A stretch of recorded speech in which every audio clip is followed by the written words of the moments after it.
And this song is taken from a CD called Peace in the Valley that we recorded maybe 3 or 4 years ago, and it's one that I love. I suppose I love all the songs. I'm very fortunate that when we record, I just pick the ones I love, and this is one of the ones that I really love. You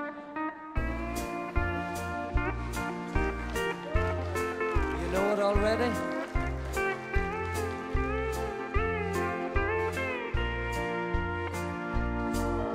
I believe my steps are growing wearier each day. Still I've got a journey on my mind. The lures of this old world have ceased to make me want to stay. And my one regret is leaving you behind. If it should prove to be His will that I am first to cross, and somehow I've a feeling it will be. When it comes your time to travel, likewise don't feel lost, for I will be the first one that you'll see.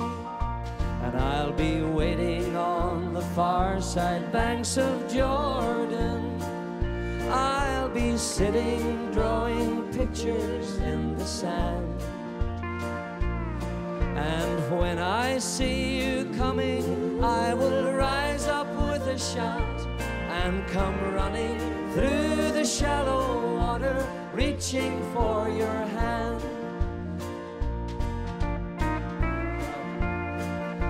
On the steel guitar, Mr. Kevin Sheeran. Lovely Kevin.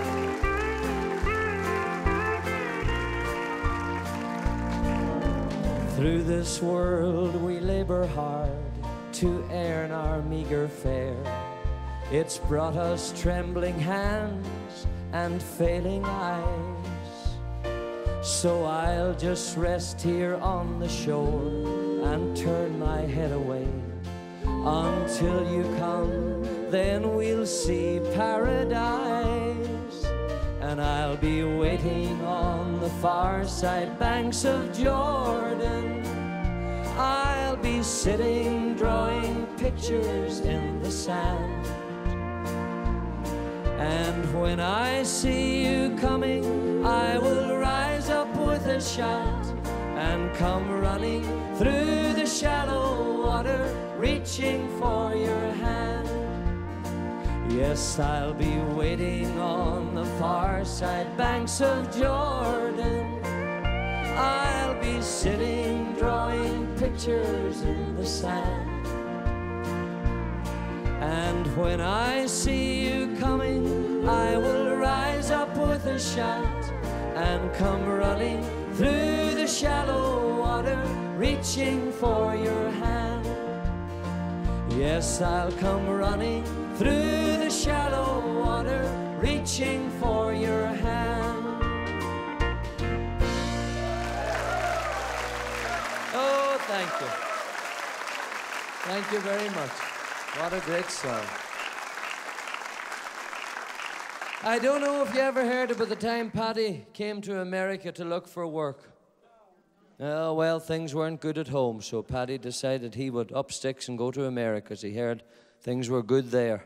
So anyway, he got to America and he got an interview in this big store, big shop to work in the shop, or the store as you call it, and he was going to be dealing with the money, you know, and the manager was interviewing him, and he wanted to know, you know, how good he was going to be with the money. So asked him a lot of questions, but he got to this one question. He said to Paddy, he says, now Paddy, he says, if you had $29 in one pocket and $37 in another pocket, what would you have? He said, I'd have somebody else's trousers. Now, it doesn't get any better than that, so don't be expecting any more than that. Oh, boy. Oh, dear, dear. Oh, well, sure, that's how it goes. You know, ladies and gentlemen, when we started doing our shows on public television, and you know, we have already had, I think it's 11 specials, so I suppose this one will count as 12.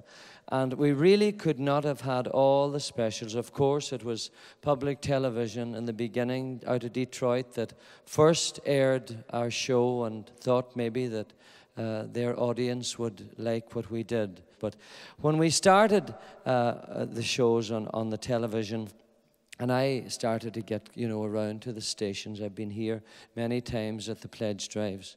On the telephone, the questions that I was asked most, or the one question I was asked most was, how do you come from Ireland and sing so much country music? They couldn't get away, and maybe you're the same, that we would be Irish and that country music would be what we like to sing. Well, back at home, we have enjoyed country music for many, many years, all down through my growing up years. My sister, her name is Margot, and she's a singer too, and she's been singing and has had a wonderful career for almost 50 years, singing country and some of the Irish ballads. And it's really the songs, I suppose, from your great singers that we choose to sing. More traditional country than maybe the new stuff. Not that there's anything wrong with the new stuff, but we kind of lean towards the old songs, and this is one of the very old songs.